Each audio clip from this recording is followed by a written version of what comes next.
Today's shiur begins 10 lines from the top of Daf Pei Beis.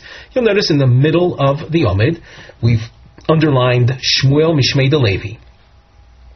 So let us first begin the Gemara before we take note of any of the markings. Omar Shmuel Mishmei de Levi, Kol Nedarim Baal Mefer Liishto, all vows that are of an inui nefesh nature, whereby observance of the vow would lead to her suffering, a husband has jurisdiction and can annul them. Chutz min hano'osi al ploini she'eno mefer. If a woman were to vow that I want to prohibit so-and-so from benefiting from me, the husband cannot annul that. Very simply, it's not inui nefesh, and it's not something of a domestic nature either. It's not beino leveino. Avol hanoas ploni olai mefer. However, if she vows not to benefit from so-and-so, that type of vow, the husband is able to annul.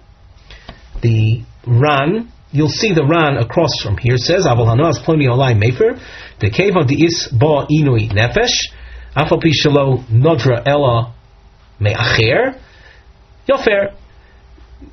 Even though she vowed not to benefit from someone else, but that can lead to her feeling deprivation or pain. Therefore, the husband is able to annul it. Now we have markings, and we glance at the side under our nosei mivne heading. The house shape that you see are kushios al hadin shel Shmuel, questions on Shmuel's teaching, on Shmuel's law, the isha shenodra nos ploni olai habal mefer. A woman who had vowed thusly, the husband, according to Shmuel, can annul, and these sources that the Gemara will cite following the house marking would seem to indicate otherwise. So now the Gemara. Tanan. Perus Medina zu olai. A woman prohibits herself from benefiting from the fruits of a particular country. Well, that would be like prohibiting herself to benefit from a particular person. What does the Mishnah say about that? It says, Yavi lo mi medina acheres. The husband doesn't annul that vow. He simply brings her fruits from another country other than the one she vowed from. So this is a problem for Shmuel. Omar Rav Yosef. Rav Yosef answers, and he defends Shmuel's halacha. That which she said, Perus Medina Zu, that she prohibited the fruits from a particular country, she was referring to the Ka'amra Shetavi. She was saying the fruits of that particular country that you bring to me. So her kavona was, her intent was to prohibit only those fruits that her husband brings to her from that particular country. Well, if it's a very limited type of prohibition, so we saw in the Mishnah that in the Tanaic source that we saw quoted indicates the husband brings fruits from another country. And that's the reason, since there's that alternative, it's not inui nefesh and there's no annulment. Toshma, Peros chenvoni ze olai. A woman vowed not to benefit from the fruits of a particular grocer. And that is paralleled in the question form of the Gemara to prohibiting herself from benefiting from so-and-so. And it says, Ein yochol lahafer. The husband cannot annul that vow.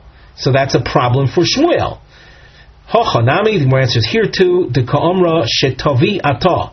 She wasn't prohibiting herself from benefiting from that particular grocer. She was prohibiting herself from benefiting from the merchandise that her husband brings from that particular grocer. We have a question now on this answer. Notice it's a long question, but it's, in other words, the structure of the Gemara is such, and we see there's no house marking. We're quoting from the Mishnah, And with this quote, we're going to be challenging the answer the Gemara just gave. Lo hoisa parnosose elo mimenu hareze yofer. The Mishnah had said that if the parnosa is from him alone, so that kind of vow can be annulled. The way we explained this when learning the Mishnah, it's a case where the husband is able to acquire merchandise only from this particular grocer, so then he can annul the vow. Now, v'i amris, if you're going to say that the vow was the ka'omra shetavi atah, the abstention from the produce, only the produce that the husband brings home, amay yofer. Why is there a basis or a reason for the husband being able to annul that vow? She can benefit from fruits that someone else would bring from that grocer. Ella midaseifa delo maisi baal. Well, the fact remains that the Seifa, which said Lo hoisa parnosa elo mimenu hareze yofer, indicates to us that it's not, the Mishnah is not understood in the terms that we suggested before, that she abstains only from the produce that the husband himself brings. So just like the Seifa is not a case like that, but even stuff that she were to bring would be prohibited, and therefore the Seifa says yofer. Have reisha the kamaisa he. The reisha then is also a case of produce that she even thinks she would bring, not just things that the husband brings. And in the reisha we saw all the fruits of that particular country being prohibited. And that's like the vow of Hanos Ploni Olai, benefiting from a particular person. And it said in the reisha of the Mishnah, Lo Yofer, that the husband cannot annul it. That is a problem for Shmuel. Shmuel said that a vow that is stated in the Hanos Ploni Olai fashion, a husband is able to annul. Yet the Mishnah, with its examples, with its parallel examples, indicates the husband cannot annul. Ella. And note, we have a long answer marking. Ella reisha ein yochol lahafer udeka maisahi. The reisha, in fact, says that that the husband cannot annul the vow, and we are referring to items, merchandise that even she would be bringing from that place or that store. And again, the Mishnah says husband cannot annul. Umas nisin Rabbi Yosi he. The Mishnah, as you can see, we're at the top of Amud Beis. The Mishnah is in accordance with Rabbi Yosi. Shmuel was teaching a law in accordance with the Rabbanon that disagree with Rabbi Yosi. Diyama Rav Huna Kulei Pirkin Rabbi Yosi he. Rav Huna taught, and we saw this in our previous year, that the entire parak is the teaching of Rabbi Yosi. Umay ein yochol lahafer. The Mishnah said, the Mishnah which is in accordance with Rabbi Yosi, stated ein yochol lahafer, that the husband cannot annul mishum inui nefesh. He cannot annul it on the grounds of it being inui nefesh. Avo mefer nedarim shebeino leveina. But he is able to annul these vows on the basis of it being something, these vows interfere with their domestic relations, and hence he can annul it on those grounds. The explanation that we just gave is subject to, let's say, alternative explanations if one looks into the various commentaries, but for our purposes, let that suffice. The main point being that Shmuel's halacha of a woman vowing Hanos Ploni Olai, husband can annul. That is a teaching of Shmuel in accordance with the Rabbanon. And the citations that we saw that might have indicated otherwise, well, that's according to Rabbi Yossi. And even within Rabbi Yossi's seeming limitation of Eino Yochel Hafer, that is as far as Hafara on the grounds of being Inui Nefesh. But still there is Hafara of those vows on the grounds of being considered Beino Leveina. We continue in the Gemara with a new topic heading, a nosei. Take note of the fact that this nosei is until Pei Gimel Amud Beis. Now, in the context of our shiur, in which we almost always try to adhere somehow to the Daf Yomi schedule, in order to complete this sugya, we'd have to spill over quite a bit. We'd have to spill over, we'll say, too much. So, as we open the Gemara, bear in mind we're going to be starting a discussion and leaving it off in the middle, and hopefully the end of this year will serve as the lead-in to the next shiur. So, what does our nosei, our topic heading, indicate? Nodra mishnei kikrois. A woman vowed not to eat 2 loaves. Im hi lo ocheles achas, tieh re'eva, v'havi lo inui. If she doesn't eat any of the loaves, she'll be famished. V'havi lo inui, and that causes her pain. Aval im ocheles achas, tieh svea.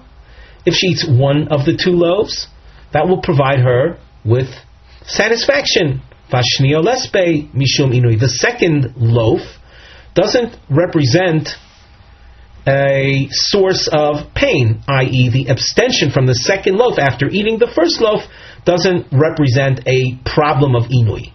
Ma din habal be'inyan haforas nidra al hakikros.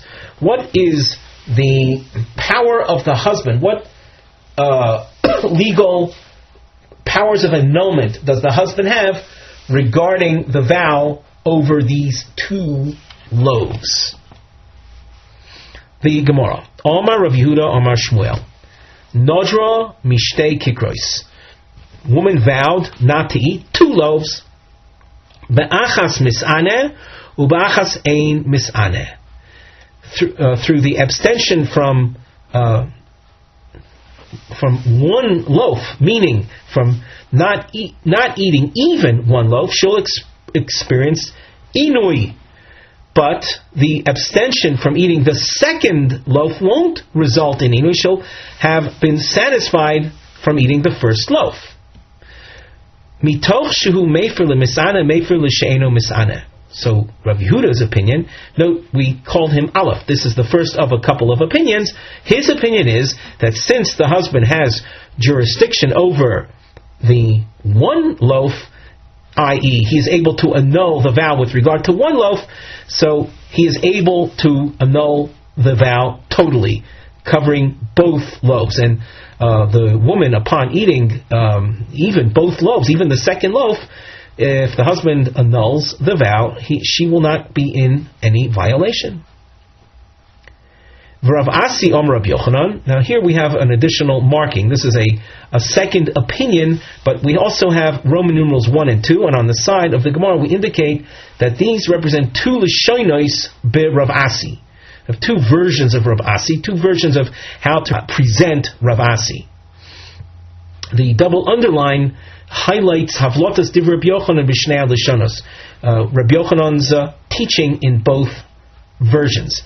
Now, you'll note by just studying the markings that there's no legal difference between Roman numeral number 1 and 2. In both of them, the result is Mefer L'Misana Vein Mefer L'Shein Misana, presenting therefore Reb Asi as simply a second opinion to Rav Yehuda. Rav Yehuda said the annulment of the husband can cover both loaves, and Rav Asi, quoting Rabbi Yochanan, says no, he can annul the vow only with regard to 1 loaf, not with regard to the second.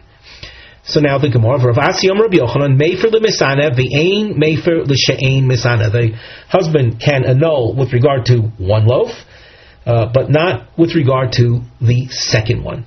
The Ika the Amri, another version, is Bo Mine Rav Asi Rav Yochanan. As opposed to presenting Rav Asi as simply a second opinion following Rav Yehuda Shmuel, this version has Rav Asi asking the question of Rav Yochanan. Nodra mishtei kikrois, be'achas misana u'be'achas ein misana mahu. A woman who vowed not to eat 2 loaves. Through the non-eating of even one of the loaves, so she'll experience inui. However, the non-eating of the second loaf after having eaten the first loaf does not result in inui. What is the din? What is the din regarding the husband's annulment powers? Omar Leis, Rav Yochanan answers, Mefer lemisana ve'ein mefer l'she'ein misana. The husband has a right to annul the vow with regard to 1 loaf, but not with regard to the second one. As we indicated before, the sugya is long. It goes till Daf Yomi base. In the context of the Daf Yomi study, we are going to pause over here, realizing that, as you can see, immediately Esvei means we're going to be asking on this. This is a series of questions that will be posed against Rabbi Yochanan. And Mirz Hashem, in the next shiur, we'll simply pick up from this point. With that, we conclude our shiur for today.